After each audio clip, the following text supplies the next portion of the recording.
Captain Zethkar felt his blue skin turn pale as he read the report again. His ship Harmony's Voice had been exploring this quiet sector for 3 cycles now, and they had found something that made his heart race with worry. The third planet around. The yellow star held life, and not just any life but intelligent beings who called themselves humans of Villani. Captain walked slowly to his command center where his crew waited for orders. His people were peaceful plant-eaters who had joined the Galactic Council 200 years ago.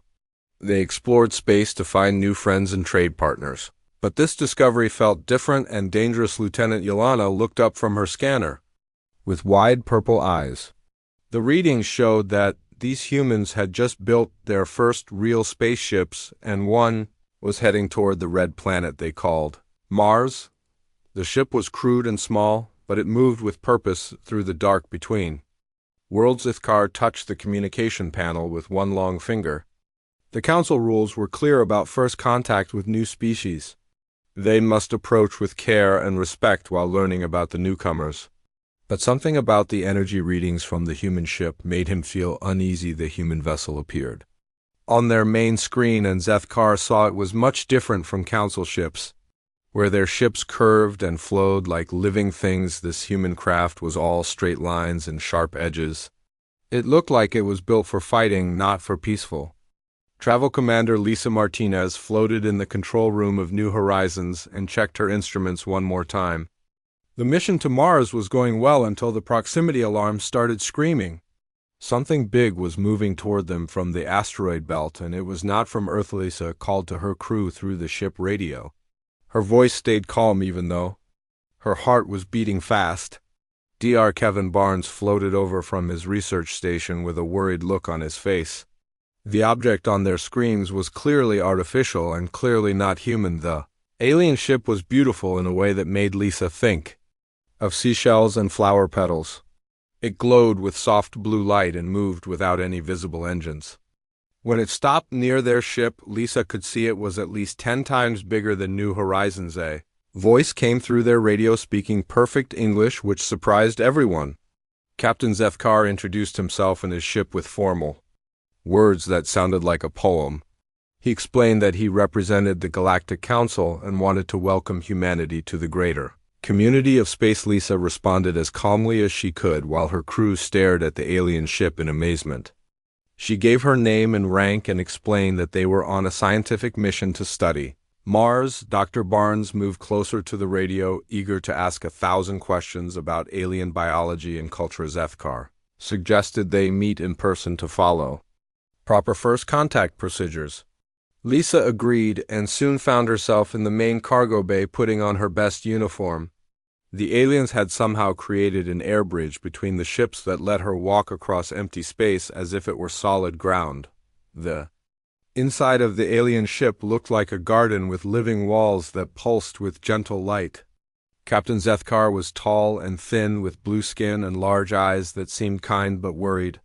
He moved like water flowing and spoke in a voice that sounded like music. They sat at a table made from what looked like crystal while Zethkar explained about the Galactic Council. Thousands of species live together in peace, sharing knowledge and resources across the galaxy. Most had given up violence long ago and focused on art, science, and philosophy. Lisa listened with growing excitement until Zethkar asked about human culture and customs. She mentioned that they were carrying emergency food supplies for the long journey to Mars. When he asked what kind of food, she pulled out a package of dried beef and explained how it was made. The alien captain's reaction was immediate and shocking. His skin turned almost white, and he stepped back from the table as if she had pulled out a weapon. He stared at the package with what looked like horror and disgust. Mixed together, Dr. Barnes joined them by video link from the ship and tried to explain that humans were omnivores who ate both plants and animals. He described how Earth had many different species and how humans had learned to hunt and farm for food over thousands of years. Zethkar listened to every word, but his expression grew more troubled with each detail. He asked careful questions about human diet and society while taking notes on a device that looked like living metal. When Barnes mentioned that humans were apex predators on their world, the alien captain seemed to freeze completely. The Meeting ended quickly after that, with Zethkar making polite excuses about needing to report to his superiors. He promised that the council would contact Earth soon through official channels, but his manner had changed from welcoming to fearful. Lisa returned to her ship confused and worried about what had gone wrong. Dr. Barnes spent hours reviewing the conversation and realized that their simple mention of eating meat had somehow marked humanity as dangerous and alien. Eyes Captain Zethkar sent his report to the Galactic Council with trembling hands. Another carnivorous species had achieved spaceflight, and history taught that such species brought only death and destruction to the peaceful galaxy. The great chamber of the Galactic Council stretched like a vast flower with 12 curved sections rising toward a crystal dome. Representatives from across the galaxy gathered in their designated areas, while holographic displays showed star charts and data streams. Ambassador Thrillinax of the Crystalline Consortium stood at the center platform holding a data crystal that contained humanity's fate. High Counselor Murthek called the emergency session to order with a sound like wind chimes that echoed through the chamber. The ancient being's crystalline body caught and reflected light as he spoke about the grave matter before them. A new carnivorous species had achieved spaceflight and contacted one of their exploration vessels. Thrillinax activated the crystal, and images of humans appeared in the air above the assembled delegates. The reactions were immediate and predictable as beings throughout the chamber recoiled in visible fear and disgust. Gasps and horrified whispers filled the space as the ambassador began his presentation. The evidence was overwhelming and terrifying to the peaceful species who made up the council. Humans not only consumed other living creatures but had built their entire civilization around the systematic killing and eating of other species. Their planet teemed with billions of humans who required constant consumption of flesh to survive. Representative Quinter of the Floating Gardens spoke first with a voice that trembled like leaves in a storm. His people were pure filter feeders who lived on microscopic organisms in their ocean world. The very concept of deliberately killing another creature for food was beyond their comprehension and filled them with primal terror. The historical records were called up and displayed for all to see. Every carnivorous species that had ever achieved space travel had become a plague upon the galaxy. The Ravagers had consumed 17 worlds before being stopped. The blood drinkers had enslaved entire star systems to feed their endless hunger for living essence, but none compared to the devourers who had nearly ended all life in the galaxy 10,000 years ago. These insectoid monsters had spread like a cancer across space, consuming everything in their path. Worlds burned and entire species vanished as the devourers fed on flesh and bone and spirit itself. High Counselor Murthek shared the darkest truth of all. The devourers had started as simple carnivores on their homeworld, much like these humans appeared to be. They had seemed reasonable and civilized at first contact, but their predatory nature eventually overcame all restraint and reason. The debate that followed was heated but brief.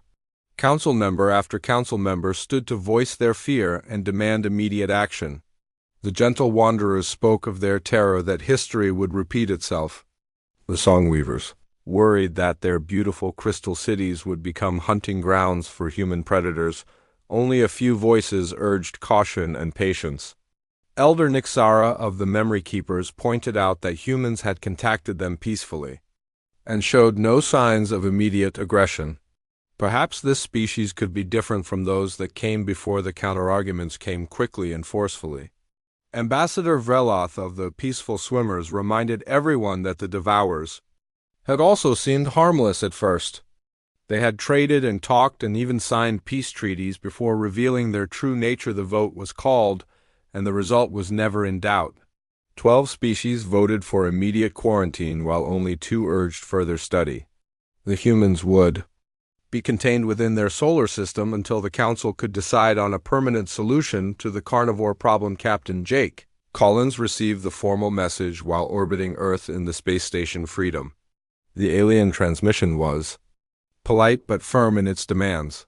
Humanity was now considered a potential threat to galactic peace and would not be permitted to leave their home system under any circumstances. The human delegation led by Ambassador Claire Foster tried desperately to establish communication with the Council. They sent countless messages explaining human culture and society and emphasizing their peaceful intentions. They offered to share technology and knowledge and culture in exchange for membership in the Galactic Community. Dr. Kevin Barnes worked with teams of scientists to prove that humans had evolved beyond their predatory origins. They sent data about human art and music and literature.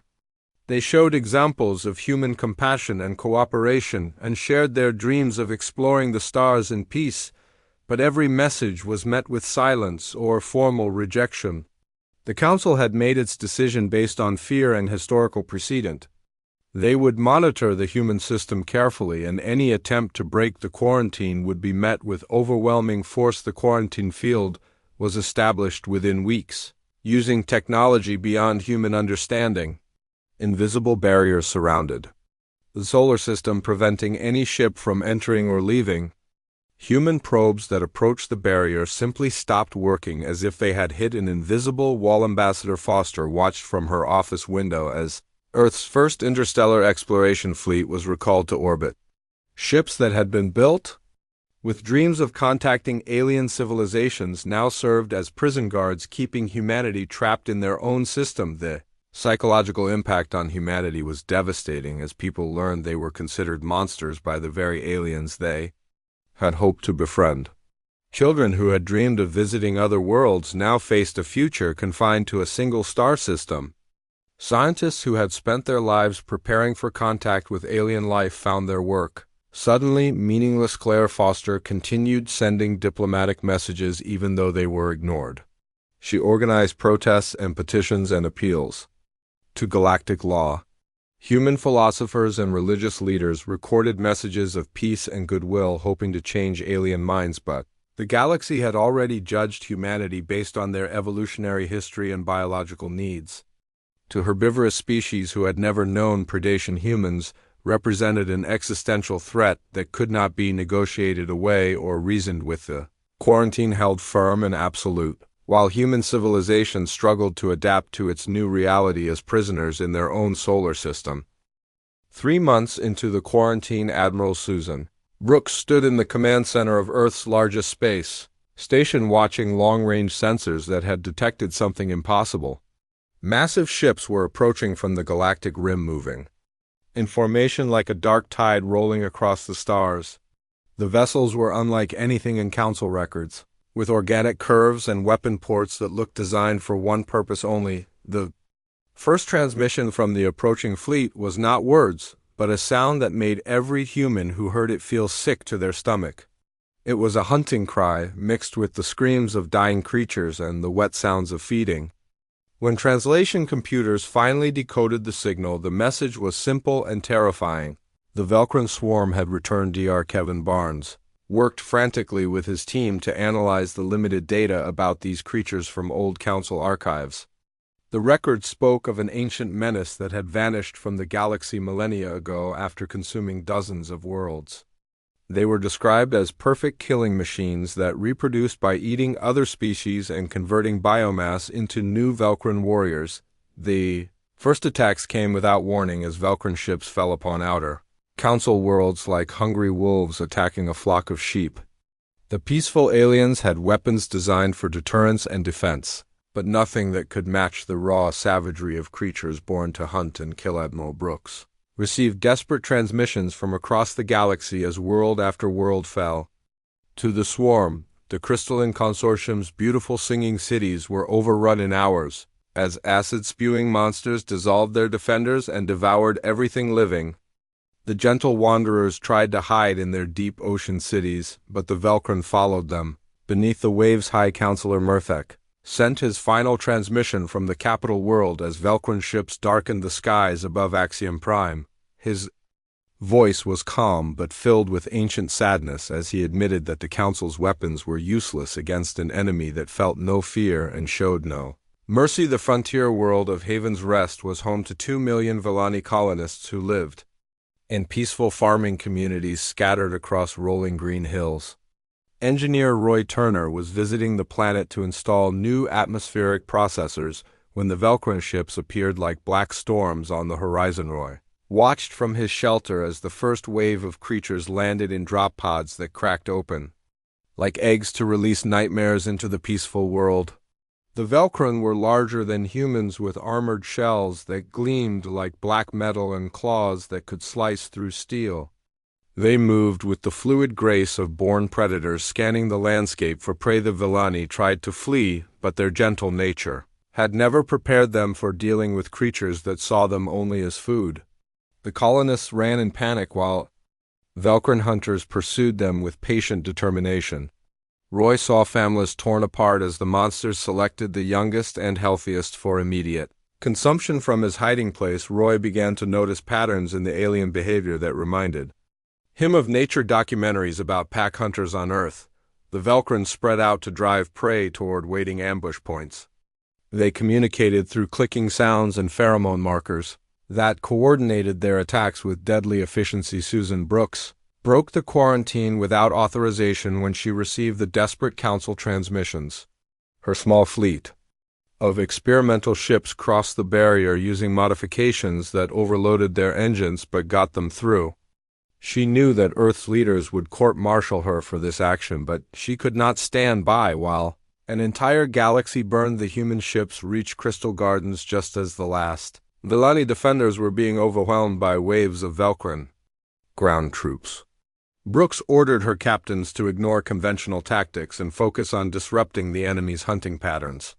They used hit and run attacks to scatter Velcron formations and break up their coordinated assaults. Captain Tony Richards led the first human ground team onto a world under Velcron attack and immediately saw what the peaceful aliens could not understand. These creatures hunted like Earth predators, using terrain and pack coordination to trap their prey. But they also followed predictable patterns that could be exploited by someone who understood hunting behavior instead of fighting the Velcron directly. Richards ordered his troops to study their movements and identify weak points in their formations. They set traps using the monsters' own hunting instincts against them and used explosives to collapse tunnels and block escape routes. For the first time since the invasion began, a Velcron assault was stopped. Roy Turner managed to contact the human relief forces and shared his observations about Velcron hunting patterns. He had tracked their movements for days and noticed that they always left certain areas unguarded because their instincts told them prey would never hide there. The data from Haven's Rest became crucial intelligence for human forces trying to understand their enemy.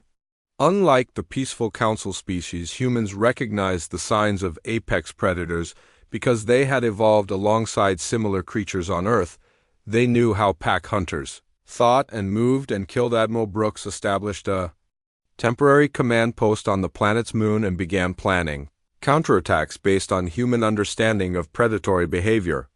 Her officers studied Velcron tactics like they were analyzing footage of lions hunting zebras or wolves pursuing deer. The key insight came when Dr. Barnes analyzed Velcron communication patterns and realized they were following ancient hunting protocols encoded in their genetic memory. The creatures were not just mindless killers but sophisticated predators whose behavior could be predicted and countered by other predators. Susan Brooks sent a coded transmission back to Earth requesting immediate support and full military deployment. The message was simple but urgent. The galaxy faced an enemy that only humans could understand because only humans thought like hunters. The peaceful species of the Council were prey, and prey could never defeat predators in open combat. The response from Earth was swift as every available ship was loaded with troops and weapons and sent toward the war zone. Humanity was about to discover whether their violent evolutionary history would make them the galaxy's salvation or simply another monster among monsters. Dr. Nina Walsh stared at the holographic display showing Velcron attack patterns recorded from 17 different worlds and felt a chill of recognition run down her spine. As Earth's leading expert on predatory behavior, she had spent years studying how ancient human hunters tracked mammoths across frozen plains and cornered cave bears in underground tunnels. The patterns were unmistakable to anyone who understood pack hunting dynamics. The Velcron spread out in precise formations that maximized territory coverage while maintaining communication links. They drove prey toward natural bottlenecks where other pack members waited in ambush. They showed patience when stalking isolated targets and explosive violence when moving in for kills. Nina called up footage of Wolf packs hunting elk in Yellowstone and overlaid it with Velcrin movements on Haven's Rest. The similarities were startling and terrifying because it meant humanity was facing an enemy that thought exactly like Earth's most successful predators. But it also meant that humans might be the only species in the galaxy capable of anticipating. Velcrin Tactics General Patrick Hayes stood in the Pentagon War Room studying reports from Admiral Brooks and making a decision that would either save the galaxy or doom humanity to destruction.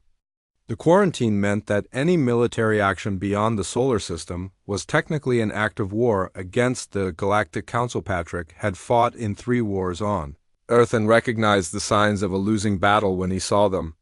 The Council forces were brave but completely unprepared for an enemy that had evolved to kill. Their weapons were designed to disable, not destroy, and their tactics assumed rational opponents who could be reasoned with, or deterred. The first human battle group broke through the quarantine using the same engine modifications that Admiral Brooks had employed.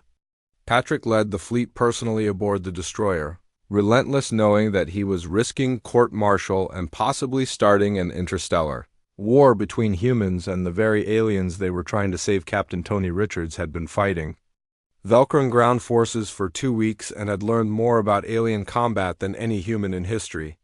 His troops no longer tried to match the creatures in direct confrontation, but instead used guerrilla tactics that turned the monsters' hunting instincts against them. The breakthrough came when Richards realized that Velcrin pack leaders always positioned themselves at specific points relative to their prey. By mapping these positions, his forces could predict where the leaders would be and target them with precision strikes. Without leadership, the hunting packs became confused and vulnerable. Roy Turner had become an unofficial expert on Velcrin behavior. After surviving 3 major attacks on Haven's Rest, he worked with human scientists to develop what they called predator profiles that mapped how different Velcrin subspecies hunted and killed. The data proved invaluable for training human forces in counter-predator tactics. The Galactic Council's desperate situation became clear when High Counselor Murthak sent an unprecedented direct communication to Earth's government. The formal message was carefully worded, but the meaning was unmistakable. The Council was willing to discuss temporary cooperation if humans could prove they were genuinely trying to help. Ambassador Claire Foster had been preparing for this moment since the quarantine began. She immediately transmitted detailed plans for joint operations against the Velcrin, along with complete intelligence about human military capabilities. The response from the Council was cautious but indicated willingness to consider limited partnership. Dr. Nina Walsh was asked to brief Council military leaders about predatory behavior and found herself trying to explain concepts that had no equivalent in herbivore psychology. She described how predators used deception and misdirection to confuse prey and how they exploited fear and panic to scatter defensive formations. The aliens listened with growing horror and fascination as Nina explained that humans had survived on Earth by learning to think like predators even when they were prey. Early humans had tracked predators back to their dens and stolen their kills through cunning and cooperation. Commander Greg Mitchell was chosen to lead the first joint human Council task force because of his experience fighting both conventional and guerrilla enemies. His mission was to teach peaceful alien warriors how to fight like predators without losing their essential humanity in the process. The training sessions were unlike anything in military history, as human soldiers demonstrated hunting techniques to aliens who had never conceived of such tactics. They showed how to use terrain for concealment and how to coordinate attacks using minimal communication. Most importantly, they taught the concept of thinking like your enemy. Dr. Amy Carter worked alongside Villani biologists to study captured Velcrin specimens and search for exploitable weaknesses. The creatures were magnificently adapted for hunting, with redundant organ systems and armor that deflected most Council weapons. But their very perfection as predators might also be their weakness.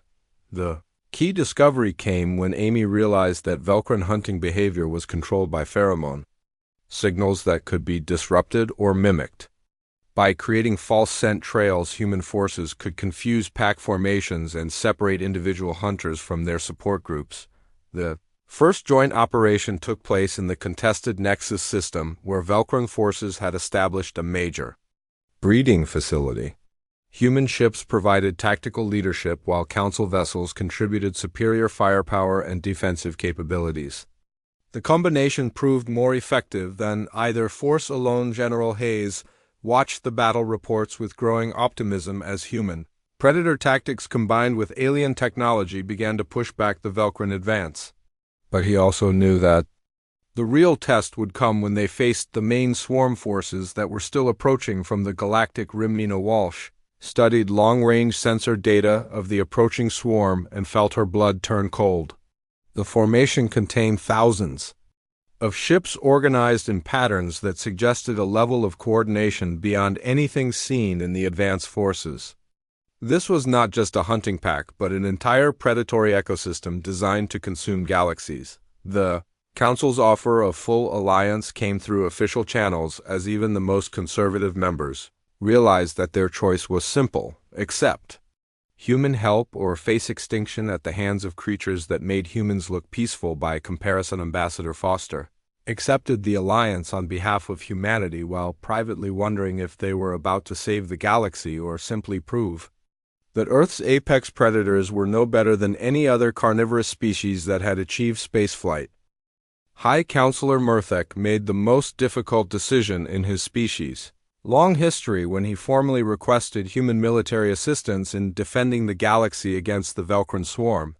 The vote had been close, with many Council members preferring extinction to alliance with carnivorous predators, but survival instinct eventually overcame ancient fears. Admiral Susan Brooks found herself in the unprecedented position of commanding a joint fleet that included the most advanced ships from 12 different species.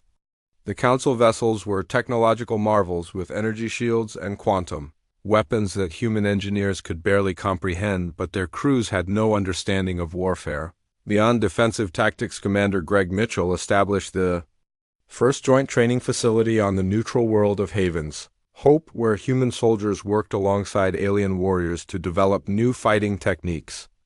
The cultural barriers were enormous as species that had never known violence tried to learn concepts like ambush tactics and psychological warfare. The Villani trainees struggled with exercises that required them to think like predators, but gradually began to understand how hunters moved and thought. The crystalline beings had particular difficulty with the concept of deception until human instructors explained it as a form of adaptive camouflage similar to what many peaceful species use for protection. Dr. Amy Carter's research into Velcron biology had produced several breakthrough discoveries, including the location of pheromone glands that controlled pack behavior. Her team developed chemical compounds that could disrupt Velcron communication and cause hunting formations to break apart in confusion. The first major test of human Council cooperation came during the defense of the Singing Gardens, where 3 million peaceful aliens faced imminent destruction by advancing Velcron forces. Captain Tony Richards led a mixed unit of human Marines and Villani defenders in what became known as the Harmony campaign. Instead of meeting the Velcron head-on, Richards used terrain features to channel the attacking creatures into carefully prepared kill zones. Human soldiers provided targeting data while alien heavy weapons did the actual killing. The tactic worked because it played to each species' strengths while minimizing their weaknesses. Roy Turner had become the galaxy's leading expert on Velcron behavior patterns and was assigned to develop new defensive strategies for frontier worlds. His survival manual became required reading for all joint forces and included detailed instructions on how to think like prey while fighting like predators. The breakthrough in understanding Velcron strategy came when Dr. Nina Walsh analyzed movement patterns from 50 different worlds and realized the creatures were following an ancient migration route that connected their original hunting grounds. They were not randomly attacking but systematically reclaiming territory they had held millennia ago. This discovery allowed human strategists to predict where the swarm would strike next and prepare defenses accordingly. General Patrick Hayes coordinated the largest joint operation in galactic history as human and Council forces positioned themselves along the predicted invasion routes. The Battle of Nexus Point began when massive Velcrum breeding ships emerged from hyperspace accompanied by thousands of smaller hunter vessels. The combined fleet was ready with human tactical doctrine providing the strategy, while alien firepower delivered the force needed to engage such a large enemy formation. Admiral Brooks implemented what she called the persistence hunt strategy based on ancient human hunting techniques, where early humans chased prey animals across vast distances until exhaustion made them vulnerable. The joint fleet began a running battle that lasted 3 days and covered 7 star systems. The Velcrum forces were accustomed to quick strikes and overwhelming local defenses, but had never faced enemies who could match their endurance and determination. Human commanders rotated fresh ships into combat while damaged vessels fell back for repairs, creating a continuous cycle of pressure that gradually wore down the swarm. Captain Lisa Martinez commanded the human flagship Determination and found herself working closely with Volani Captain Zeth Carr, who had overcome his initial fear of human predators. The partnership became a symbol of cooperation as former enemies united against a greater threat. The turning point came when Amy Carter's pheromone disruptors were deployed on a massive scale, causing Velcrum hunting formations to lose coordination and attack each other in confusion. The orderly swarm dissolved into chaos as individual creatures reverted to primitive, territorial behaviors, but the victory at Nexus Point was only the beginning as long-range sensors detected the main swarm force approaching from the galactic core. Intelligence estimates suggested this formation contained billions of Velcrum creatures organized around massive hive ships that served as mobile breeding facilities and command centers. Nina Walsh studied the sensor data with growing concern because the approaching force was organized in ways that suggested a level of predatory sophistication beyond anything they had faced. These were not just hunters but apex predators that had evolved specifically to consume entire galactic civilizations. The Council's most powerful weapons had proven effective against individual Velcrum ships, but the sheer scale of the approaching swarm meant that conventional tactics would be useless. Only human understanding of persistence, hunting, and pack behavior offered any hope of victory against such overwhelming numbers. Greg Mitchell was promoted to Supreme Commander of Joint Forces and given authority over the largest military fleet in galactic history. His challenge was to coordinate species that had spent millennia avoiding conflict into an effective fighting force capable of facing the ultimate predator. The final preparation involved teaching Council forces the most difficult human concept of all, that sometimes survival required becoming the monster you feared most. Only by embracing their inner predator could the peaceful species of the galaxy hope to defeat creatures that had been born to hunt and kill. As the main swarm approached the core worlds, Admiral Brooks prepared for humanity's greatest test, knowing that failure would mean not just the end of human civilization, but the extinction of every peaceful species in the galaxy. The final confrontation began when the Velcrum homeworld emerged from the galactic dark, accompanied by a swarm so vast that it blotted out entire star fields. Billions of creatures had gathered around their original breeding worlds in a formation that stretched across 3 solar systems and pulsed with the coordinated movement of a single massive organism. Captain Lisa Martinez stood on the bridge of the human flagship, relentless watching sensors that could barely process the scale of what they faced. The main hive ships were larger than Earth's moon and surrounded by clouds of smaller vessels that moved like antibodies protecting a living body from infection. Supreme Commander Greg Mitchell coordinated the final battle from his command ship, positioned at the center of the largest fleet in galactic history. Human tactical genius combined with alien firepower had created a force capable of challenging the swarm, but victory would require perfect execution of the most complex military operation ever attempted. The first phase involved human ships using hit-and-run tactics to disrupt Velcrum formations while Council vessels provided long-range fire support. Admiral Susan Brooks led the advance force in a series of lightning strikes designed to separate hive ships from their escorts and create openings for the main assault. Amy Carter's pheromone weapons proved crucial in the opening stages as chemical Clouds disrupted Velcrin communication networks and caused massive hunting formations to collapse into chaos. Individual creatures turned on each other as artificial scent markers triggered territorial responses that had been dormant for millennia. The space battle raged for hours as human commanders used every predatory tactic they knew to outmaneuver enemies that had seemed invincible. Captain Tony Richards coordinated fighter squadrons that moved like Wolfpacks through the debris fields created by burning alien ships, but the real test came when ground forces assaulted the primary hive world where the original Velcrin queens had been breeding for thousands of years. Colonel Frank Wilson led the descent teams into a nightmare landscape of organic tunnels and chambers that pulsed with alien life. The underground hunt began as human soldiers applied cave fighting techniques developed by their ancestors to navigate tunnels that stretched for hundreds of miles beneath the planet's surface. They moved carefully through passages lined with egg chambers and nursery pools, where young Velcrin grew to maturity. Wilson's forces faced creatures that had evolved specifically for tunnel fighting with acid glands and razor claws, designed for close-quarters combat. The humans countered by using explosives to collapse passages and smoke grenades to confuse creatures that relied on scent to navigate. The hunt for the queens required tracking skills that reached back to humanity's earliest days when small groups of hunters pursued massive prey through dangerous terrain.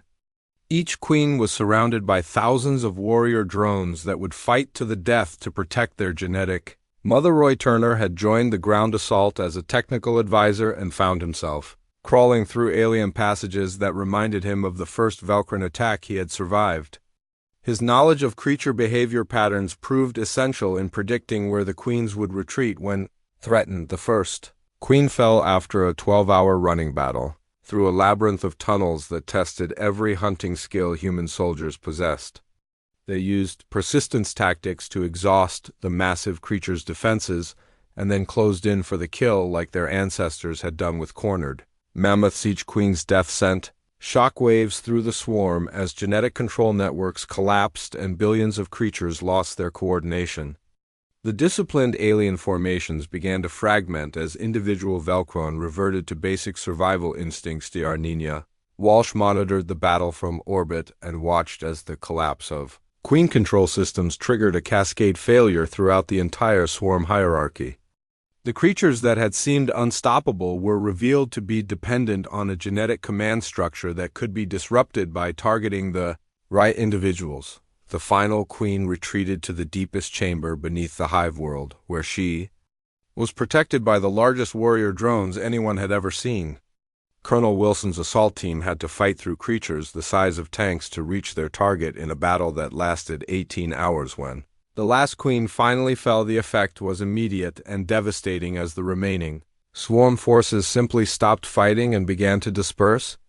Without genetic leadership, the individual creatures became confused and directionless like a pack of wolves that had lost their alpha. The aftermath of victory left a galaxy transformed as worlds that had been consumed by the swarm lay in ruins, while survivors tried to rebuild their shattered civilizations.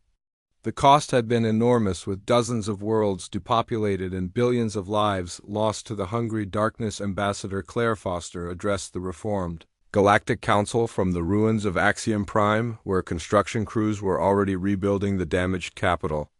The quarantine around Earth was formally lifted as humanity took its place as a full member of the galactic community, but the relationship between humans and other species had forever changed as the peaceful aliens now understood that sometimes survival required the instincts of apex predators. The galaxy had learned to see humans not as monsters but as the guardians they never knew they needed. Dr. Kevin Barnes established the first joint xenobiological research station where human hunters worked alongside alien scientists to study the lessons learned from the Velcrin War. Children of both species played together in the station's gardens while their parents worked to build a better future. The final scene showed Captain Martinez preparing for humanity's first official deep space exploration mission as she stood in the briefing room surrounded by mixed crews of humans and aliens. The galaxy was vast and full of unknowns, but now they would face whatever dangers awaited them. Together, High Counselor Murthek offered the closing reflection as he stood before a memorial to the war's victims and spoke about how the galaxy's greatest fear had become its salvation. The Predator's instinct that had once threatened to destroy them all had instead proven to be the key to their survival against an even greater darkness.